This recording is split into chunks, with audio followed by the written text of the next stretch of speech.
Baik, auzubillahi minasyaitonir rajim. Bismillahirrahmanirrahim. Assalamualaikum warahmatullahi wabarakatuh. Alhamdulillah wassalatu wassalamu ala Rasulillah wa ala alihi wa sahbihi wa mawalah. Asyhadu an la ilaha illallah wahdahu la syarika lahu wa asyhadu anna Muhammadan abduhu wa rasuluhu nabiyya ba'da. Qala Allah ta'ala fil Qur'anil Karim, auzubillahi minasyaitonir rajim. Ya ayyuhallazina amanu kutiba alaikumusiyam kama kutiba alal ladzina min qablikum la'allakum tattaqun. Wa qala aidan wa antasum khairul lakum in kuntum ta'lamun. Alhamdulillah, berlimpah rasa syukur kita pada Allah Subhanahu wa taala di hari-hari yang penuh kebaikan, hari-hari yang penuh keberkahan ini, di hari-hari di mana Allah Subhanahu wa taala memberikan pahala ampunan kepada kita dengan jumlah yang kita sendiri tidak tahu, bahkan tidak sebutkan secara jelas berapa besar pahala tersebut dan ampunan tersebut. Hari-hari yang setiap ucapan tasbih, tahmid, tahlil, zikir kita pada Allah Subhanahu wa taala itu bahkan sangat berbeda nilainya dibandingkan dengan hari-hari yang lain atau bulan-bulan yang lain.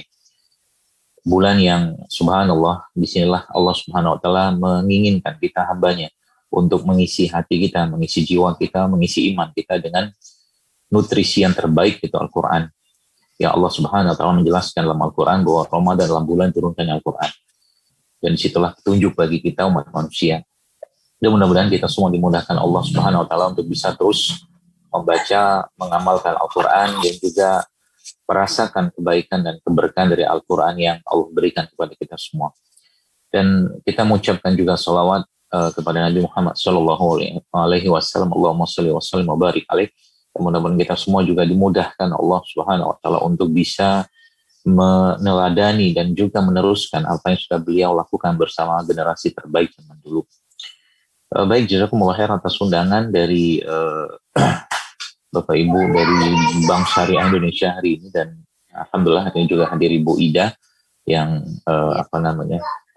mudah-mudahan juga semakin sehat dan semakin baik keadaannya juga bersama keluarga dan teman-teman BSI dimanapun berada. Baik, Bapak sekalian, bicara tentang puasa ya, alhamdulillah, masya Allah, kita tahun ini masih diberikan kesempatan ya, hadir di bumi Allah ini untuk melaksanakan sebuah ibadah yang sebenarnya menjadi sebuah kegembiraan buat kita semua ya. Kenapa kegembiraan? Karena sesungguhnya bulan ini bulan dijadikan kita untuk betul-betul fokus pada ibadah. Bulan dijadikan Allah Subhanahu wa taala untuk kita semua fokus pada memberikan nutrisi atau bahan-bahan gizi penting untuk hati kita atau jiwa kita atau iman kita. Dan subhanallah ya, kalau kita pelajari Bapak Ibu sekalian bagaimana manusia itu berinteraksi dengan alam, atau bagaimana manusia itu sangat bersinergi dengan alam, maka Ramadan adalah bulan yang sebenarnya kita seakan-akan ingin dipompa oleh Allah dengan nutrisi ilahiyah. Ya.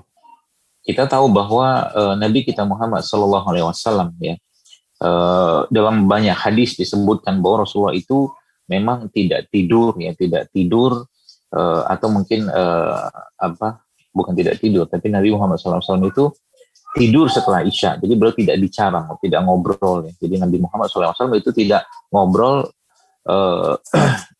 setelah Isya ya. Jadi beliau tidak tidur sebelum Isya dan tidak berbincang-bincang setelahnya ya. Jadi Nabi Muhammad dalam sebuah hadis ya, beliau mengatakan bahwa tidak ada obrolan lagi setelah sholat Isya. Maka sebenarnya orang-orang yang sedang berpuasa itu disebutkan juga mereka tuh sebenarnya sedang berjuang untuk apa? Untuk menegakkan perintah Allah. Perintah Allah yang sebenarnya di situ ada hal yang menarik, Bapak Ibu. Kenapa saya katakan menarik? Karena kalau kita diperintahkan untuk meninggalkan yang haram itu sudah jelas gitu kan. Itu tidak perlu kita bahas. Tapi ini meninggalkan yang halal karena Allah gitu kan. Itu poin pentingnya di situ. Jadi semua ketaatan ya, kata kuncinya semua ketaatan yang dilakukan kita lakukan karena Allah pasti akan menguatkan raga kita dan iman kita. Itu dia kuncinya. Meskipun itu dilakukan tidak sesuai dengan katakanlah jam biologis manusia. Contoh begini, kalau kita bahas hadis tadi yang disebutkan bahwa Nabi SAW tidak tidur atau tidak tidur sebelum Isya dan tidak berbincang setelahnya. Artinya kan habis Isya nanti tidur, gitu ya. Habis Isya kan nanti tidur. Kita akan bahas nanti mengapa sahur dan berbuka, insya Allah. Tapi yang menariknya kita justru diperintahkan untuk melakukan sebuah amalan yang kita kenal di bulan Ramadan, yaitu sholat tarawih setelah isya. Gitu.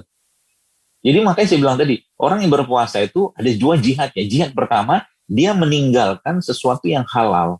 Ya, meninggalkan sesuatu yang halal untuk Allah. Kan makan halal.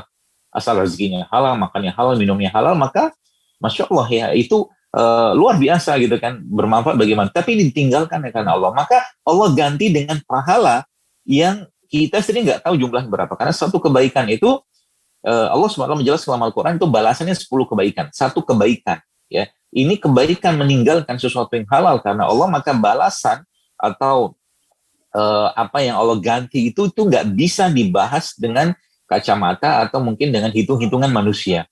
Ya, seperti itu. Nah, jadi jihad yang pertama adalah dia berpuasa di siang harinya, dan jihad yang kedua dia sholat malam, gitu kan. Dua hal yang sebenarnya kalau secara biologis manusia, ya, justru kebalikannya, kita harusnya makan di siang hari, kan gitu. Kita harusnya makan di siang hari, malam hari kita tidur, gitu kan. Ini justru malah dibalik, malamnya disuruh bangun, siang disuruh nggak makan, gitu loh. Ya. Jadi ada hal yang menurut saya itu ini spektakuler banget. Itu sebabnya itu yang kadang-kadang saya mikir, itu sebabnya para sahabat itu seneng banget gitu kan. Seneng banget kenapa? Seakan-akan Allah nantangin hamba-hambanya gitu kan. Dengan, berani gak kau? Beranikah engkau gitu kan? Meninggalkan yang kau sukai, ya, dan melakukan yang kau sukai gitu kan. Maksudnya gini, meninggalkan hal yang kusuk itu, makan ditinggalkan gitu kan. Itu salah. Jadi tidur juga sama, tidur kan kita sukai juga Bapak sekalian. Jadi saya kadang-kadang mikir, oh ini sebenarnya rahasianya. Jadi di bulan Ramadan ini, jadi kata kuncinya Bapak Ibu sekalian, kalau boleh saya memberikan katakanlah keywordnya gitu kan. Jadi kalau kita mau mendapatkan Ramadan yang betul-betul berkesan gitu kan, Ramadan yang betul-betul bisa memberikan getaran dalam diri kita, maka poin pentingnya adalah beradablah dengan Ramadan. Beradablah dengan Ramadan. Maksudnya gimana adab terhadap Ramadan? Bapak Ibu sekalian begini ya, Anda yang pergi kerja ya di BSI ini gitu kan, tentunya menggunakan baju ya, seragam gitu kan, hari ini pakai seragam ini, hari ini, dan semua itu sudah distandarkan gitu kan. Semua itu sudah distandarkan gitu. Pakai batik lah, baju putih segala macam ya. Nah, itu adabnya gitu kan. Apakah misalkan tidak menggunakan itu gitu kan, itu akan diberhentikan kan? Nggak gitu-gitu amat. Tapi yang saya maksud di sini itu adabnya kita terhadap sebuah kegiatan ya. Maka sama juga dengan Ramadan. Jadi kalau adab kita terhadap Ramadan itu seperti apa ya, yang pada akhirnya akan menguatkan atau menambahkan kecintaan kita terhadap Ramadan itu sendiri, yang pada akhirnya juga akan memberikan atau menambah kecintaan kita pada Allah, tentunya begitu. Maka adabnya adalah apa yang Allah lihat di situ, apa yang Allah katakanlah sampaikan kepada kita di situ. Adab pertama adalah lihat kata Allah dalam Al-Baqarah yang dibacakan oleh qori kita tadi, Masya Allah ya. Wa antasumu khairul lakum in kuntum ta'lamun. Allah bilang di situ, dan puasa itu lebih baik bagimu jika engkau mengetahui. Jadi seakan-akan Allah itu nyuruh kita lebih banyak laparnya di bulan Ramadan gitu. Ya, Allah lebih ingin kita lebih banyak lapar di bulan Ramadan. Allah yang nanti akan menguatkan raga kita, Allah yang nanti akan menguatkan sendi-sendi kita, tulang kita, otot kita untuk beribadah. Apa buktinya? Oh, jelas buktinya ada. Kita lihat Bapak sekalian. Antara jeda waktu makan kita ya di Ramadan ini ya, atau saya sering sebutnya itu jeda waktu makan atau feeding state bahasanya itu gitu kan kalau nggak salah, dan fasting state, antara waktu makan sama waktu berpuasanya kita. Coba hitung, lebih lama waktu berpuasanya kita loh. Jadi kalau orang sekarang sibuk-sibuk atau heboh-heboh dengan intermittent fasting atau puasa berjeda, maka subhanallah Ramadan itu puasa berjeda atau puasa jeda atau intermittent fasting gitu kan bahasa orang-orang awam sekarang, itu Ramadan adalah bulan intermittent fasting terbaik. Berapa banyak sih kita bisa makan waktu sahur? Berapa banyak sih kita bisa makan waktu berbuka? Paling-paling 15, katakanlah berbuka itu katakanlah total waktu kita bisa masukin makan ke badan kita tuh sebulan mungkin setengah jam, itu pun sudah penuh gitu kan. Sisanya disuruh ngapain? Ibadah. Sahur katakanlah, berapa lama kita diberikan kesempatan makan? Katakanlah kita disuruh mengakhirkan sahur. Artinya kalau sahur sekarang misalkan atau subuh sekarang pukul 16.30 atau 4.30 pagi, maka Anda makan dari 4 lebih 15 deh. Makan sebanyak-banyaknya. Nggak bisa juga banyak, ya, kan terbatas perut kita. Ya, jadi Bapak Ibu sekalian, ada pesan yang menarik di sini oleh Allah Subhanahu Wa Taala. Pesan itu apa? Pesannya adalah bahwa kalau Anda atau kita menginginkan iman kita bertambah atau iman kita meningkat waktu Ramadan, maka kurangilah makan. Itu pesannya. Ya. Jadi kalau sekarang kita, ya saya katakan mungkin cukuplah mungkin bahasa Nabi itu kan cukuplah mungkin dengan segelas air waktu sahur untuk memberitahu tubuhmu ya bahwa untuk mendapatkan keberkahan, bahasa Nabi gitu ya, Bapak. Saya membahasakan dengan bahasa lain, bahasanya saya gitu kan, bahwa cukuplah 1 gelas air di waktu sahur untuk memberitahukan kepada tubuhmu untuk menggunakan bahan energi yang lain dari tubuh kita untuk bisa beraktivitas. Dengan segelas air yang kita disuruh membaca bismillah, ya, kita di situ meminta pada Allah atas atau bahkan disebutkan dalam banyak riwayat hadis ataupun Al-Quran bahwa sahur itu waktu yang sangat dianjurkan untuk beristighfar. Seakan-akan dengan segelas air tersebut, air itu penuh berkah, air itu penuh kebaikan dari Allah. Katakanlah cuma mungkin dengan segelas air, kata Nabi kan, sahurlah kalian, kata Nabi, meskipun hanya dengan sekedar 1 gelas air atau seteguk air, kata Nabi. Jadi di situ pesan pentingnya Bapak Ibu sekalian. Jadi kalau lagi-lagi sampaikan, jadi kalau kita mau Ramadan ini iman kita meningkat, maka kata kuncinya apa? Kata kuncinya ya kasih iman itu makanan. Ya. Makanan iman itu apa? Tidak banyak makan. Makanan iman itu apa? Al-Quran. Kan gitu.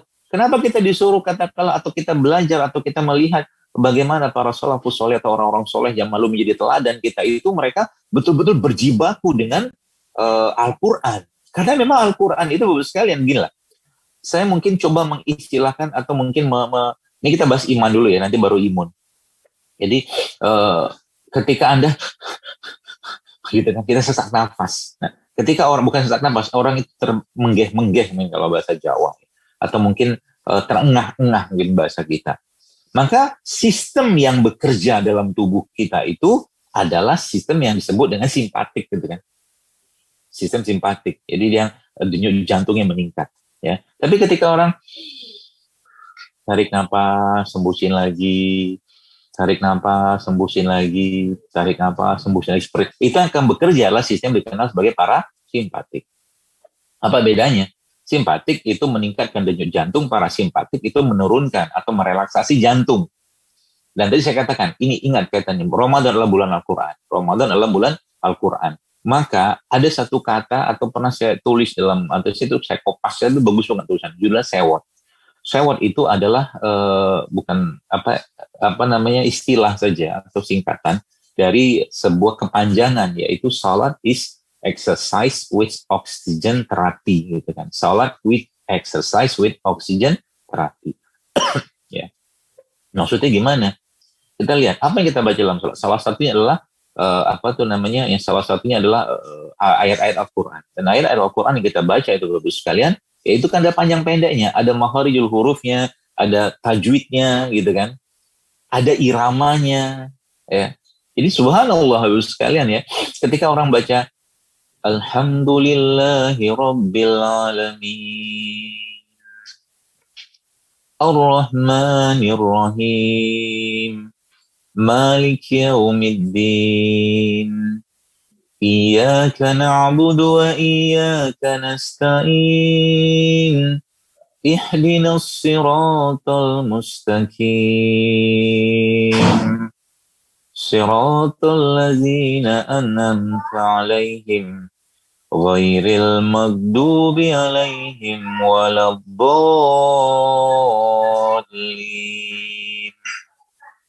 Tenang, santai. Dan itulah yang Allah perintahkan kita waktu sholat tarawih. Tarawih itu kan santai. Gitu kan. Jadi malam itu atau sholat malam kita, baik tarawih atau sholat malam nanti setelah bangun, itu seakan-akan Allah ingin membanjiri diri kita itu dengan oksigen atau oksigen yang kita dapatkan salah satu dari sholat dan mobil khususnya adalah dari bacaan Quran yang kita baca. Seperti dilancarkan aliran darah. Tidak heran orang-orang yang banyak baca Quran itu ya secara umum itu wajahnya akan berseri. Kita lihat orang-orang soleh di luar sana itu kan para kiai ya, para syekh ya, subhanallah ya, ketika mereka dekat. Jadi apa ya?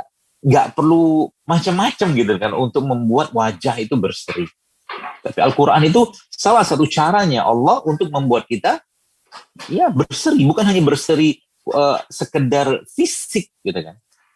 Tapi yang dimaksud berseri adalah hatinya berseri, jiwanya berseri, kolbunya berseri, iman itu berseri. Itulah yang kita kerjakan di Ramadan. Jadi dua kata kuncinya ya. Kata kunci pertama, makanan dikurangi. Makanan fisik dikurangi. Jadi kalau iman yang mau naik, makanan fisik dikurangi. Yang kedua apa? Perbanyak makanan imannya. Makanan imannya apa? Segala kebaikan. Ya, salah satu kebaikan yang sangat perlu kita lakukan Bapak-Ibu sekalian adalah baca Al-Quran. Maka kalau boleh saya katakan Bapak-Ibu sekalian ya, saya mungkin menantang diri saya sendiri dan teman-teman semua yang menyaksikan video atau mungkin acara ini. Ayo kita berlelah-lelah untuk Allah di bulan ini. Ya, jadi jangan tanya kapan, bagaimana cara kita mengatur waktu tidur di waktu Ramadan. Bukan itu pertanyaannya. Ya, tapi justru malah seberapa lelahnya kita untuk Allah di bulan Ramadan ini. Kita bisa duduk, mungkin Anda ya, atau kita semua ya, bisa duduk berjam-jam di depan laptop atau depan pekerjaan kita. Pernahkah kita mencoba untuk berdiri berjam-jam untuk Allah dengan membaca Al-Quran? Pakai handphone bisa. Ya, kita baca Al-Quran di situ. 1 juz, 2 juz lagi sholat ya. Dengan bacaan yang baik tentunya. Sebisa kita. Ya, apa salah. Yang penting itu kita menunjukkan ya Allah, ini aku berlelah-lelah untukmu ya Allah. Ini aku ya Allah berlelah-lelah untuk memasukkan nutrisi yang terbaik untuk jiwaku, untuk imanku, untuk hatiku, yaitu Al-Quranul Karim. Itu yang menjadi poinnya Bapak sekalian. Ya. Jadi kalau hal ini menjadi semangat untuk kita semua atau kita kerjakan di bulan Ramadan seperti ini, maka iman pasti akan naik. Jadi la'allakum tattaqun itu kan sebenarnya kan goal dari Ramadan kan. Kutiba alaikum syiyam kama kutiba alal ladzina min qablikum la'allakum tattaqun. Jadi takwa itu salah satunya ya iman itu bertambah, kehati-hatian bertambah, kedekatan dengan Allah bertambah, kecintaan terhadap Allah bertambah, dan kecintaan terhadap kebaikan itu bertambah. Ya. Jadi inilah yang menjadi fokusnya. Jadi kalau kita bicara iman ya Bapak-Ibu sekalian, maka 2 poin itu Anda catat aja ya. Mungkin kalau boleh saya katakan tadi ya, kurangi makanan yang pertama, yang kedua perbanyak nutrisi jiwa atau hatinya yaitu Al-Quran. Ya, baca, paksain diri ya. Paksain diri betul ya, saya katakan kita mungkin kalau kita bicara mencari nafkah segala macam, bekerja itu bagian dari jihad kita betul, tapi kita juga perlu naikkan Bapak sekalian level iman kita tersebut, bukan cuma sekedar bicara pada sisi yang sifatnya dunia saja itu ya. Dan tambahan poin 1 Bapak sekalian, tambahan poin 1 ya, apa itu? Yaitu perbanyaklah semua kebaikan di bulan ini ya, perbanyak. Saya mau cerita satu ya, supaya Bapak Ibu terinspirasi ya mudah-mudahan ya. Jadi dalam salah satu buka bersama, kapan ya itu, sekitar 2-3 tahun yang lalu lah gitu kan. Ada 1.000 orang Bapak sekalian, waktu ada sebelum wabah inilah ya. Itu subhanallah Bapak sekalian, ada 1.000 orang yang datang, dan saya waktu itu diundang teman, dan saya ya panitia gitu lah. Saya pikir ini kira-kira kebaikan apa yang saya bisa lakukan di sini gitu kan.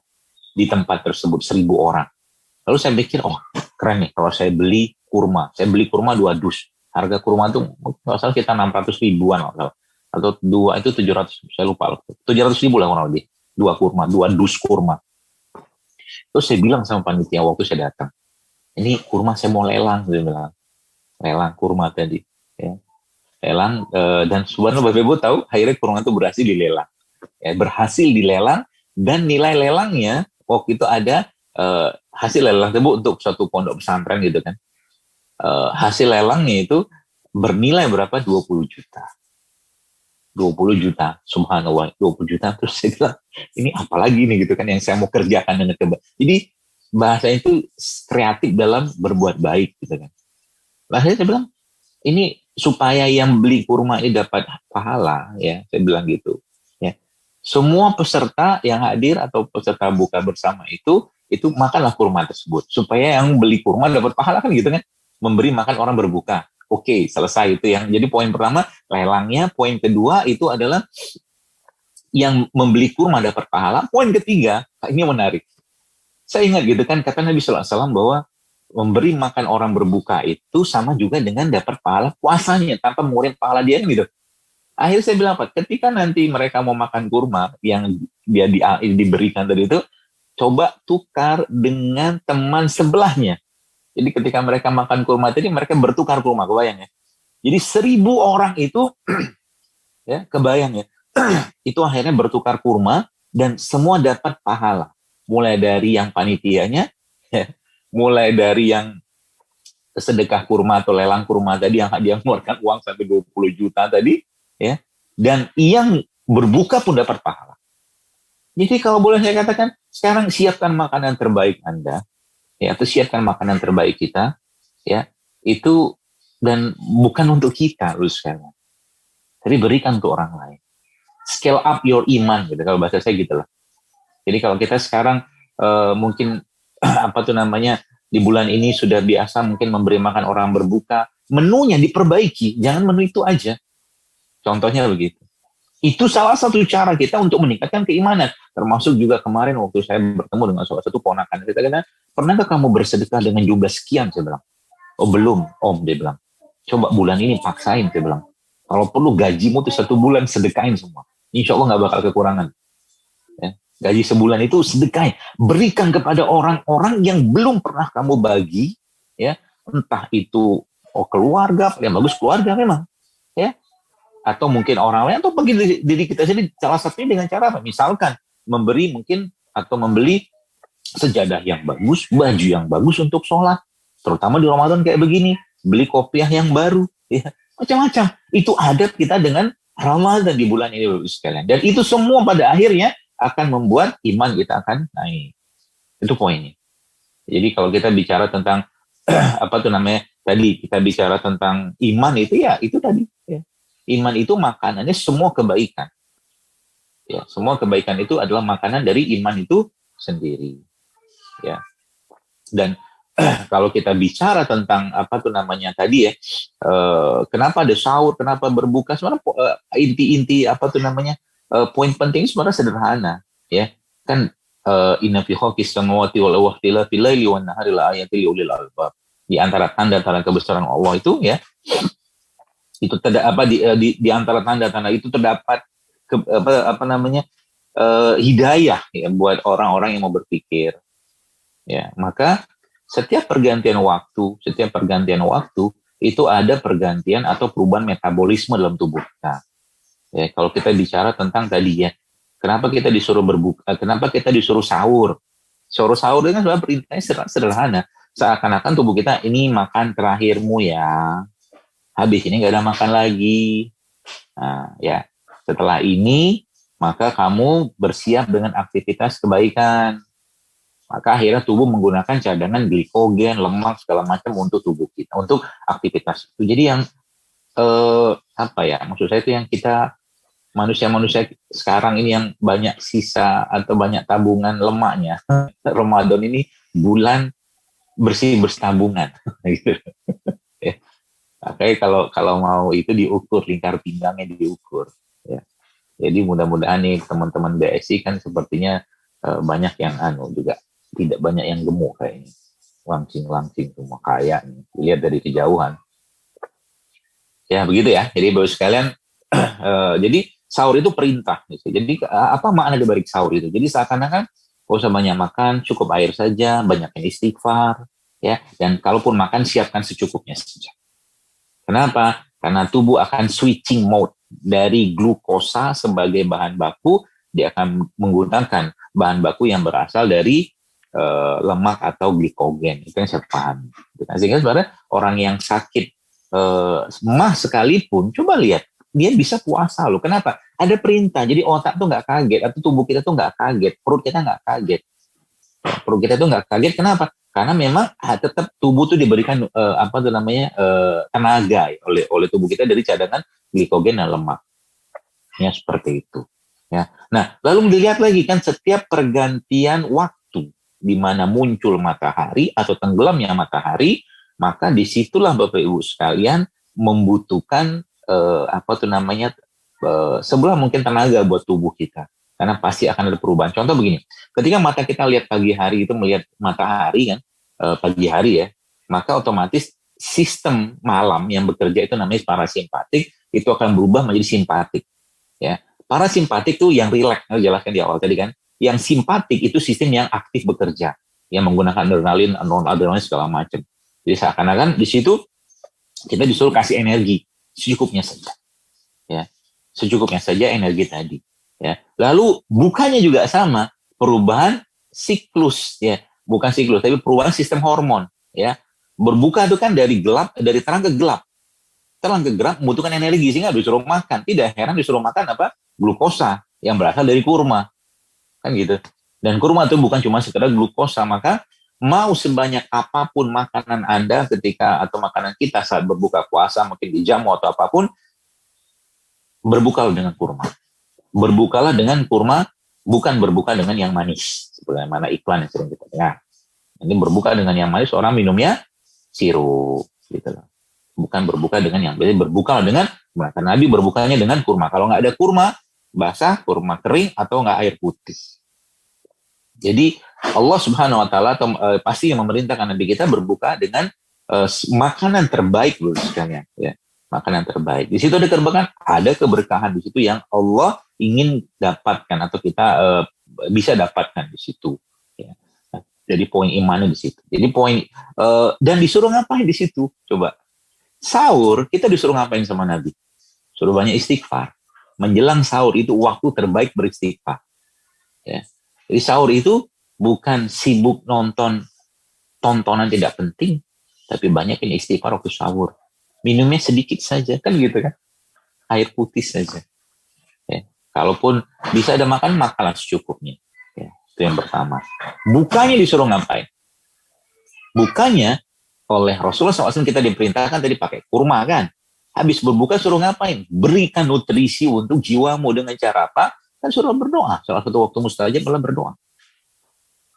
Jadi kalau seandainya Bapak Ibu sekalian konsep ini dipakai ya oleh umat Islam di saat sekarang, seperti ini saya katakan subhanallah, bulan Ramadan itu boleh dikatakan bulan, ya kalau saya selama ini kan bilang bulan diskon besar-besaran ya, secara mungkin bahasa dosa dan maksiat ya. Tapi sebenarnya dia juga bulan untuk detoksifikasi dan bersih-bersih massal yang Allah inginkan kepada kita. Syaratnya apa? Syaratnya jangan terlalu banyak asupan makanan ke tubuhnya. Jadi kalau seandainya hari pertama Ramadan beratnya 60, hari terakhir Ramadan beratnya 65, ini Ramadan yang nggak benar. Paham ya?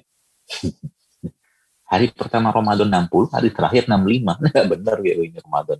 Orang disuruh ngurangi makan, ngulang makan yang banyak. Apa beda dengan 11 bulan yang lalu gitu loh. Ya, seperti itu ya. Nah, jadi itu keberkahannya di sahur dan berbuka itu. Nah, jadi habis berbuka, kita makan sesuatu gitu kan, baca bismillah dan doa berbuka puasa. Habis itu ngapain? Doa. Ya Allah, kuatkan badanku untuk bisa beribadah malam ini. Ya Allah, kuatkan badanku untuk bisa tilawah malam ini, dan seterusnya. Doa semua. Ya. Dan sahur juga sama. Itulah keberkahannya di situ. Ya. Nah, tadi ada air putih, ada kurma. Sekarang kita akan bahas itunya, sekalian imunnya, gitu kan. Jadi bicara tentang tubuh kita ini kan sebenarnya sering saya sampaikan berulang-ulang bahwa sebenarnya tubuh kita ini dia mampu memperbaiki dirinya sendiri asal apa? Asal bahan bakunya tepat, gitu loh. Asal bahan bakunya tepat. Jadi berkata mah kita mau naik kendaraan, misalkan motor, yang motor itu bahan bakarnya itu bensin ya, premium, dimasukin solar, kacau tuh motor, nggak bisa jalan dia. Sama kayak badan kita. Ya kalau kita, Bapak Ibu tinggal browsing kok, sebenarnya tubuh kita tuh isinya apa sih gitu loh. Ya, ada air, ada mineral, kan gitu. Ada bakteri di sana dalam tubuh kita itu, ya. air mineral segala macam, vitamin, ada endogen, antioksidan, endogen segala macam, itulah yang kita isi di bulan Ramadan ini. Jadi kalau boleh saya bilang apa ya, uh, kalau orang sudah ngerti konsep ini Bapak Ibu sekalian ya, maka Ramadan itu bulan real food. Ini bukan merek, real food, jadi makanan asli, ya makanan asli. Tapi meskipun makanan asli, ya setan tentunya tidak mau tinggal diam. Ya, setan tetap menggoda manusia. Ya, dibelenggu kan, tapi setan yang lain banyak gitu kan, setan hawa nafsu segala macam. Buktinya apa?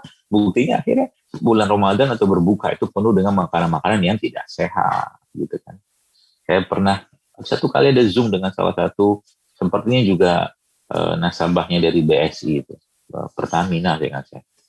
Waktu itu kapan hari, saya bilang dari zaman purbakala, saya bilang itu guyonan saya gitu kan. Kenapa lagi meeting snack tak berubah? Saya bilang gitu aja, kue, tepung gula, teh manis diubah dikit lah, keren dikit. Kayak Pertamina nggak bisa beli aja kacang almond, saya bilang. Ya. Pesannya apa sebenarnya? Real food sekalian. Real food itu seperti apa? Ya makanan tidak banyak olahan, makanan yang tidak banyak mengalami proses gitu loh. Nah itu yang kita perbanyak makan di bulan ini. Berarti dokter saya nggak boleh makan gorengan? Boleh. Nanti di hari 29 makanlah gorengan. Sekarang jangan dulu. Sekarang jangan dulu. Ya cilok, cireng, seblak gitu ya. Bu Ida nih, pelopornya sepertinya ini. Tolonglah insaf dulu ya di bulan ini. Jangan ajak kawannya staf-staf dan karyawannya itu makan yang nggak sehat. Dosa Ibu. Ya, sayangnya.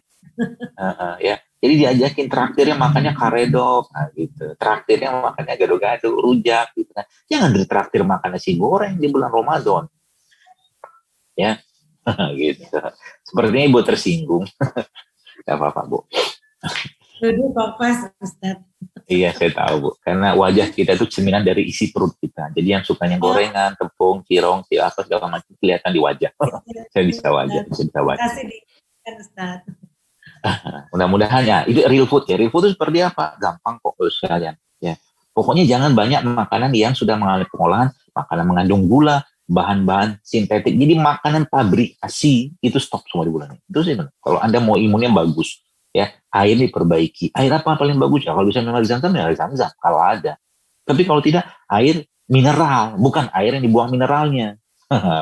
Ya, air mineral. Dengan pH berapa? Kalau saya lebih menyarankan pH netral atau pH di atas rata-rata. Kita sebut dengan RLH. Itu yang pertama, air.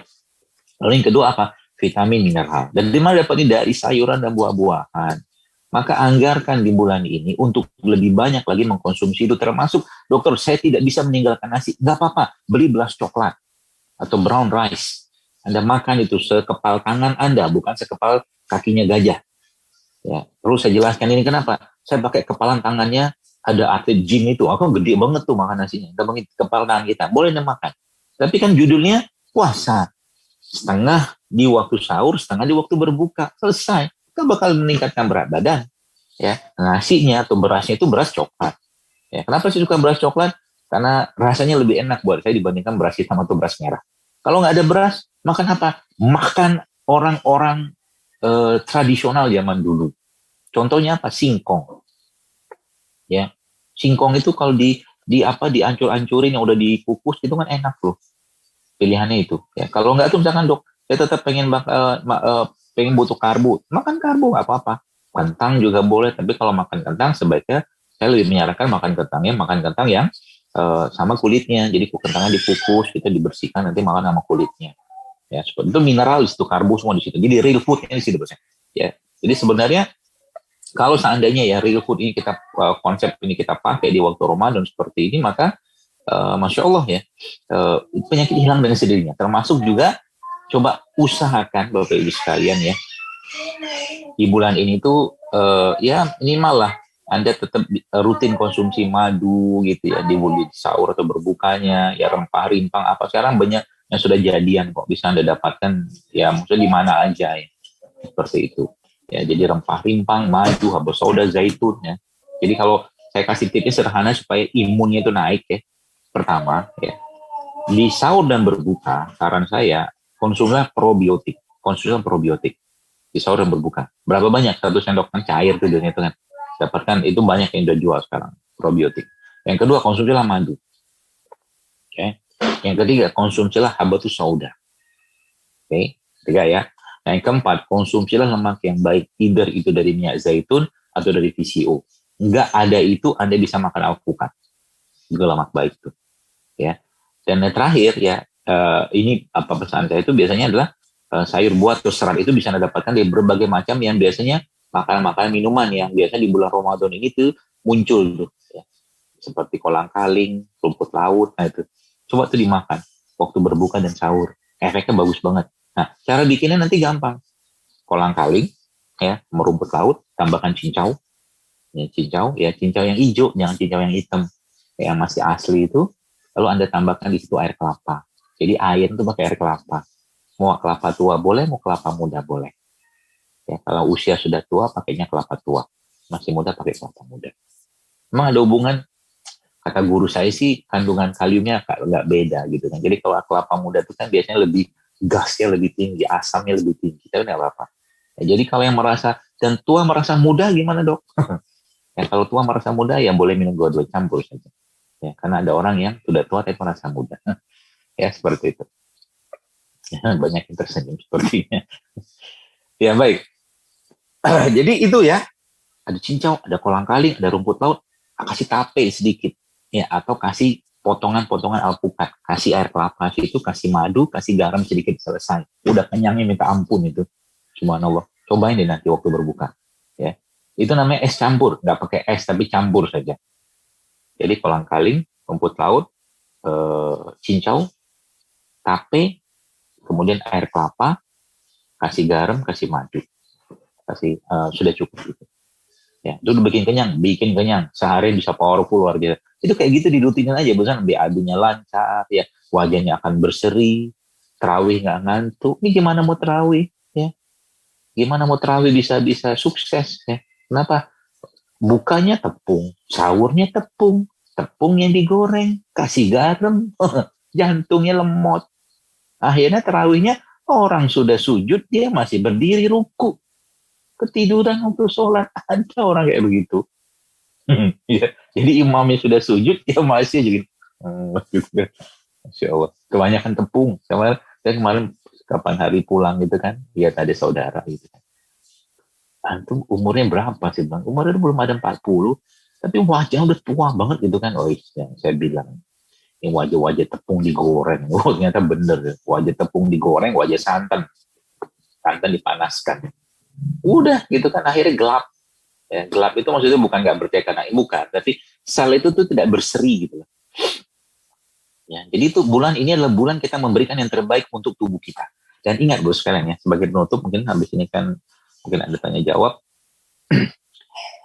Ada seorang yang pernah bertanya kepada Rasulullah SAW, ya Rasul, kalau aku punya 1 dinar, kata dia, ya mungkin 2,4 juta sekarang, kemana ini aku harus sedekahkan, kata dia. Hadis ini saya nggak tahu ceritanya apa, tapi dari situ Nabi menjelaskan bahwa bersedekahlah untuk dirimu. Jadi kalau kita bicara sedekah terbaik itu untuk apa? Keluarga, betul. Tapi tidak kalah pentingnya adalah bersedekahlah untuk diri kita sendiri. Dan Ramadan sebenarnya cara kita untuk memberi yang terbaik. Paksain diri kita memberi yang terbaik untuk tubuh kita di bulan ini. Ya, bisa beli sayur organik, beli buah organik, beli pokoknya bagus-bagus semua gitu dimakan. Dan itu niatkan kepada Allah tentunya untuk bersedekah ya, pada diri kita. Maka dapat pahala. Jadi imannya naik karena ibadah yang kita tingkatkan, tubuhnya juga membaik. Secara sel-sel itu subhanallah ya, dia glowingnya luar biasa. Jadi secara iman sel itu berseri, secara makanan dia juga berseri karena makanan yang dimakan makanan yang sehat gitu kan. Nah, Ramadan adalah bulan makanan sehat. Ya, jangan lagi lah, 11 bulan udah cukup lah kita makan yang gitu-gitu tuh. Ya, ayo kita paksain sedikit, makannya sedikit dan doakan makanan tadi agar diberkahi. Sehingga makannya nggak perlu banyak tapi berkah dan Allah memberikan kekuatan kepada tubuh kita untuk untuk dengan makanan yang tidak banyak itu kita bisa beribadah. Kan fungsi makanan itu ya kata Nabi SAW adalah untuk menegakkan tulang sulbimu. Maksudnya apa? Maksudnya maka itu fungsinya untuk kita bisa beribadah. Ya, seperti itu. Saya kira mungkin cukup pemaparan saya, jadi mudah-mudahan bisa dipahami itu ya. Dan lagi-lagi mungkin pesan-pesan terakhirnya atau kesimpulannya adalah secara iman, tadi saya jelaskan bagaimana cara menaikkan iman, upgrade your iman, scale up your iman, ya, dan manfaatkan waktu terbaik ya untuk kita memberikan nutrisi iman itu, yaitu waktu sahur dengan cara istighfar, waktu berbuka dengan cara berdoa, ya. Dan kebaikan itu berkreatif lah dalam melakukan kebaikan, ya, bukan kita melakukan hal baru, bukan. Tapi maksud saya itu kreativitas dalam berbuat baik itu akan muncul dari orang-orang yang sebenarnya jiwanya, hatinya baik dan lapang dan terus-menerus berada dalam kebaikan. Ya, nah, termasuk juga imun tadi. Beberapa makanan saya jelaskan di situ, coba mulai konsumsi. Bapak Ibu sekalian, saya boleh pastikan kalau Anda kerjakan ini termasuk ya, lupa saya sampaikan tadi ada menu rempah rimpang di situ, ya, jahe, kunyit, serai segala macam, masukkan dalam menu Anda, ya tinggal ambil ketumbar, cemplungin air putih, selesai. Atau cemplungin air panas sedikit. Ya, tinggal ambil air dispenser gitu kan, cemplungin ke kayu manis atau mungkin kunyit atau mungkin jahe, udah jadi minuman, tambahkan madu sedikit, minum. Ya. Dan kembalikan tubuh kita ke settingan awalnya. Itu settingan awal itu apa? Orang-orang yang bertakwa. Jadi sebenarnya kita itu ya sudah di dalam, ketika kita berada dalam kandungan ibu kita kan, Allah sudah bertanya kepada kita, lastu birabbikum qalu bala syahidna. Bukankah aku Tuhanmu? Ya. Pesan ini sebenarnya pesan ketauhidan, pesan ketakwaan yang sebenarnya di Ramadan inilah bulan untuk kita mengembalikan itu semua, mengembalikan ketakwaan kita, mengembalikan ketauhidan kita, mengembalikan tubuh kita ke kondisi yang paripurna sebagaimana dulu ya kita masih sehat-sehat aja. Kalau sekarang kan mungkin ada yang dengan berbagai masalah kesehatan mereka, jalan tangga sedikit sudah menggeh seterusnya kayak begitulah. Ya, mari kita jadikan dan kita niatkan kepada Allah, untuk ini kita bisa lakukan di Ramadan. Saya kira mungkin demikian yang bisa saya sampaikan. Saya kembalikan lagi pada moderator. Mungkin ada yang mau ditanyakan. Demikian. Assalamualaikum warahmatullahi wabarakatuh. Assalamualaikum warahmatullahi wabarakatuh. Baik Bapak Ibu sekalian, telah sama-sama kita tadi dengarkan pemaparan materi dari Ustadz Dr. Zaidul Akbar. Jadi memang ini ya Ustadz, waktu bulan puasa itu memang kita selain harus scale up your iman, selain itu juga harus selalu menjaga pola makan kita seperti itu. Ustadz, ini saya langsung bacakan ya Ustadz, ada 5 penanyaan terpilih. Pertanyaan pertama dari saudara Abdul Wasi Ustadz, berikut pertanyaannya. Assalamualaikum warahmatullahi wabarakatuh Ustadz. Waalaikumsalam warahmatullahi wabarakatuh. Mau bertanya, bagaimana cara mengurangi keinginan untuk mengkonsumsi makanan, gorengan plus sambal, minuman dengan yang mengandung banyak gula pada saat berbuka puasa? Itu pertanyaan pertama Ustadz. Silahkan Ustadz, waktu dan tempat kami persilahkan. Ya, jangan dibeli. Betul Ustadz. Jangan dibeli. Apa susahnya? Kalau enggak ya buka itu. Kalau mau sederhana itu ya berbukalah di panti-panti asuhan, ya, rumah-rumah yatim yang mereka berbukanya sederhana gitu kan. Ya, gitu. Keinginan tuh kan gini loh sekarang. Jawabannya simpel dan menurut saya sih benar ya, menurut saya. Ya begini loh. Keinginan itu tidak akan pernah habis, tidak akan pernah ada habisnya gitu. Jadi kalau kita nggak kayak kita yang tidak mengendalikan dia, kita yang dikendalikan dia gitu loh. Ya makanya ada satu kata Dr. Umar Al-Faruq, itu salah satu dokter muslim, dia katakan lapar itu adalah elemen disiplin, elemen pertama kedisiplinan diri gitu. Kalau Anda bisa mengontrol lapar, maka Anda bisa mengontrol yang lain. Gitu. Jadi bagaimana caranya? Dilawan, harus dilawan, ya. Dan celah-celah atau jalan-jalan untuk itu ditutup gitu loh. Supaya tidak beli, bisa nggak kita tidak beli gorengan? Bisa, ya nggak usah lewat orang yang jual gorengan.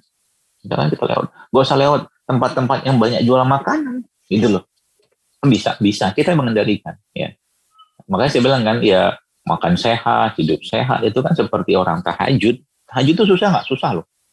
Ya, bangun malam, orang lagi tidur, tapi kalau nggak dipaksain, ya sampai mati juga nggak bakal tahajud, gitu loh. Hidup sehat tentang kalau dari coba hitung. Sekian lama kita hidup ya. Adakah dalam 1 bulan itu nggak makan gorengan, misalkan sudah biasa makan gorengan. Halal nggak gorengan? Halal. Saya makan itu tidak halal, bukan. Tapi kan hidupnya ada pilihan gitu loh. kita bisa milih yang lebih baik. Dan pilihan itu letaknya pada kesungguhan kita betul-betul mau atau tidak dengan itu. Dan salah satu caranya adalah cara berdoa. Ya Allah, mudahkan mataku melihat yang sehat-sehat di Ramadan ini, kan bisa.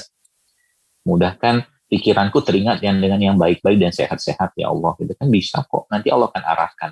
Ya, seperti itu. Jadi jangan, nggak usah khawatir. Dan sarana prasarana untuk itu di stop. Ya, mungkin misalkan, dok saya nggak kuat banget kalau saatnya melihat. Saya tuh punya teman ya, dia tuh hobi banget makan apa tuh? Pastel ya. Itu ada orang yang dia bisa batalin puasa kalau ketemu pastel loh, saking gilanya nafsunya itu. Puasa dibatalin, saya kan nggak bener kayak begini gitu. Ya. Nah levelnya tuh kalau di depan makan kita nggak makan, nah itu keren tuh. Kayak Nabi Yusuf. Ya, Nabi Yusuf kan orang udah goda kayak begitu gitu kan. Beliau dengan izin Allah, dengan rahmat Allah, ya alaihissalam itu tidak tergoda dengan itu. Itu kan salah satu cara dengan doa. Ya, demikian. Baik Ustadz, kemudian sudah ada pertanyaan kedua Ustadz dari Lili T dari UP3 Jatinegara. Begitu pertanyaannya Ustadz. Assalamualaikum warahmatullahi wabarakatuh Ustadz. Waalaikumsalam. Kenapa dalam berpuasa lambung terasa perih walaupun sudah berbuka? Apa tipsnya biar gak terkena mah saat berpuasa? Waktu dan tempat kami persilahkan Ustadz. Kembalikan ke settingan awal lambungnya. Jadi saya pernah jelaskan juga salah satu cara paling mudah, dan ini efektif sekali sebenarnya ya. Saya kemarin sempat ada menjawab sebuah konsulan dari salah satu ya teman lah, jamaah juga itu kan, dia sudah mengalami masalah lambung sudah sekian tahun dengan biaya yang tidak sedikit gitu kan. Obat yang saya berikan atau mungkin saran yang saya berikan pada dia sederhana, saya suruh minum air tajin. Jadi air tajin itu diminum waktu berbuka, tapi ini sebelum puasa. Jadi kalau yang ada masalah tuh minumlah air tajin itu sebelum berbuka, waktu berbuka dan waktu sahur. Air tajin dari apa? Dari beras organik tentunya. Boleh pakai beras merah, beras coklat, beras hitam ya boleh. Gitu kan. Atau air tajin yang Anda buat dari singkong juga boleh. Ya, itu diminum waktu berbuka dan sahur. Ya, tambahkan madu sedikit dan setelah itu Anda mengkonsumsi salah satunya itu yang disebutkan adalah gamat ya, atau teripang atau timun laut. Ya, baik yang cair atau kapsul, itu dikonsumsi waktu berbuka dan sahur. Nah, air tajin itu nanti yang boleh Anda tambahkan mungkin dengan air jahe juga boleh ya, biar hangat juga boleh. Itu diminum waktu berbuka dan sahur. Itu settingan awal, karena settingan awal kita sebenarnya makan nasi atau karbo yang seperti itu. Tapi karena nasinya sudah berlimpah dengan, atau berasnya sudah berlimpah dengan logam berat, maka dia nggak sehat lagi ya. Akhirnya jadi masalah buat lambungnya. Jadi itu salah satunya. Kemudian yang kedua adalah mengunyah makanan dengan baik. Terutama makanan tinggi amilum. Jadi nanti kalau berbuka itu nanti saran saya, nanti coba Anda ambil itu ya, alpukat gitu kan. Alpukat Anda kerok, nggak usah di blender, masukin dalam gelas atau mangkok, dihancur-hancurin, lalu kasih suiran kurma. Kurma dipotong-potong, dibuang itu bijinya, ya. Lalu tambahkan sedikit garam mineral gitu kan situ. Ya, kalau mau tambah madu sedikit boleh, tapi saran saya nggak usah tambah madu, biarkan tubuh merasakan rasa asli dari alpukat itu. Dan kunyah dengan baik.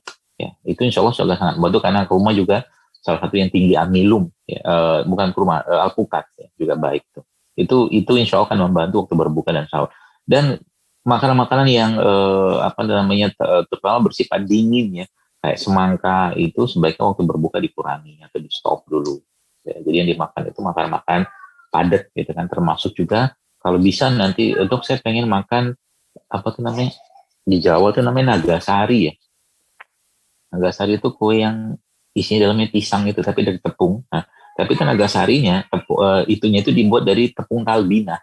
Ada satu tepung yang disebutkan Nabi dalam sebuah hadis bahwa talbina itu memberikan kebahagiaan. Ya, hadisnya Bukhari. Ya, jadi coba dicari talbina itu bisa Anda makan di waktu berbuka dan sahur, dan bisa dibikin penganan macam-macam, termasuk dibikin bubur talbina juga, itu insya Allah enak. Yang terakhir ya, sebagaimana Nabi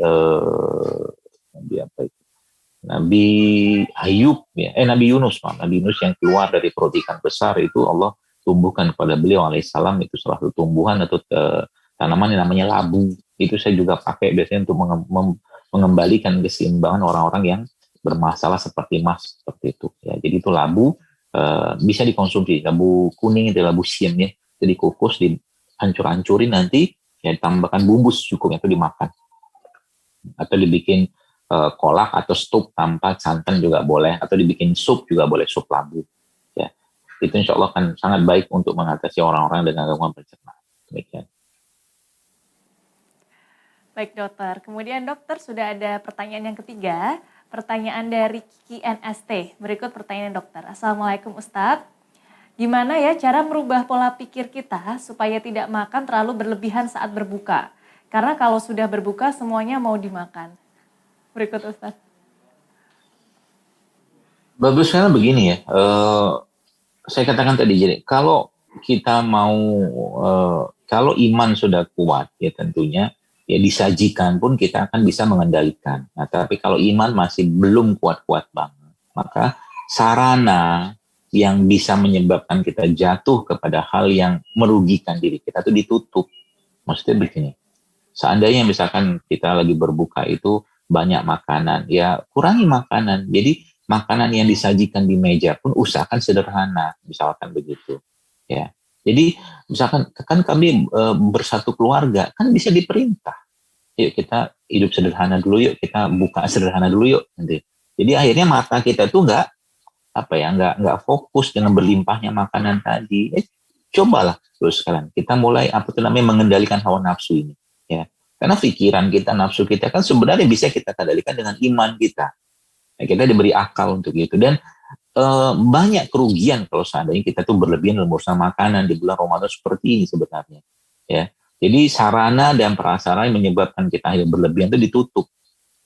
Ya, contoh mungkin ketika berbuka puasa, ya tadi saya katakan kurangi yang disajikan di atas meja.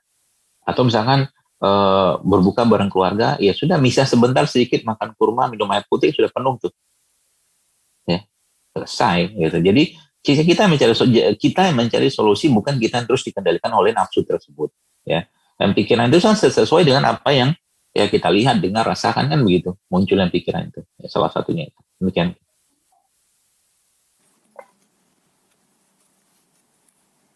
Baik dokter, kemudian sudah ada pertanyaan keempat dokter dari Rahmat JZ. Assalamualaikum warahmatullahi wabarakatuh. Semoga Ustadz Zaidul Akbar selalu sehat dalam lindungan Allah Subhanahu wa taala. Amin. Izin bertanya Ustadz, dalam Al-Quran, surat Al-Baqarah ayat 183, Allah menyerukan, Ya ayyuhallazina amanu, bukan ya ayyuhan nas. Artinya, jika kita yang terpanggil untuk melakukan puasa di bulan Ramadan ini adalah termasuk hamba-hamba Allah yang beriman, insya Allah amin. Tapi kenapa masih banyak saudara-saudara muslim kita yang mengaku beriman, tetapi tidak terpanggil untuk melakukan puasa di bulan Ramadan? Apakah Allah tidak membukakan hati maupun hidayah kepada saudara-saudara kita yang muslim yang tidak mau berpuasa di bulan Ramadan? Demikian pertanyaan saya.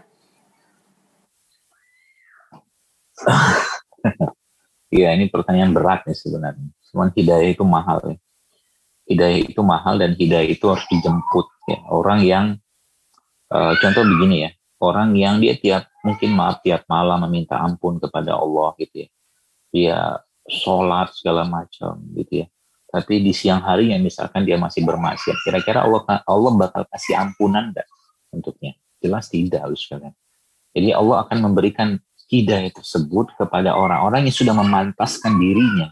Jadi kalau kita ditanya kenapa orang begitu nggak mau puasa segala macam, padahal dia muslim segala macam, memang nggak dikasih hidayah, dan mungkin ada dosa yang dia kerjakan yang membuat akhirnya pintu hidayah itu Allah tutup.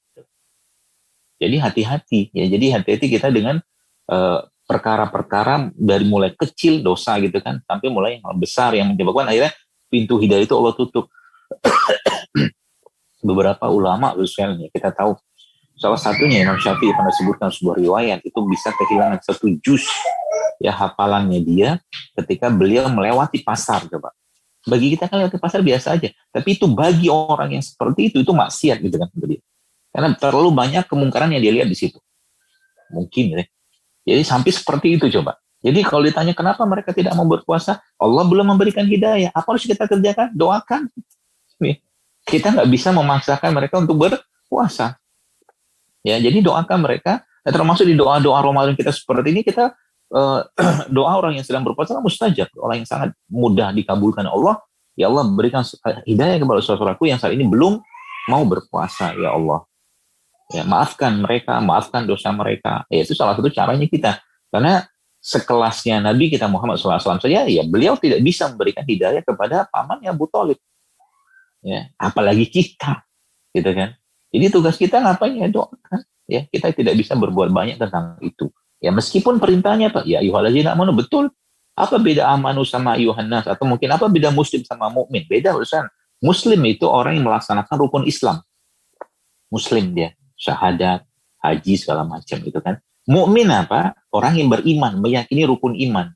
Ada orang yang orang sudah dia muslim, dia orang yang Islam gitu kan, tapi dia belum tentu mengimani bagaimana apa-apa yang Allah jelaskan dalam rukun iman. Gitu. Jadi kalau Anda mendengar kata-kata muslim dan mukmin itu beda loh terminologi pemahamannya. Jadi kita pengennya apa? Kita jadi orang yang mukmin. Mukmin itu apa? Meyakini Allah, Rasulnya, kitabnya, malaikatnya kan gitu, koda dan koda segala macam gitu loh.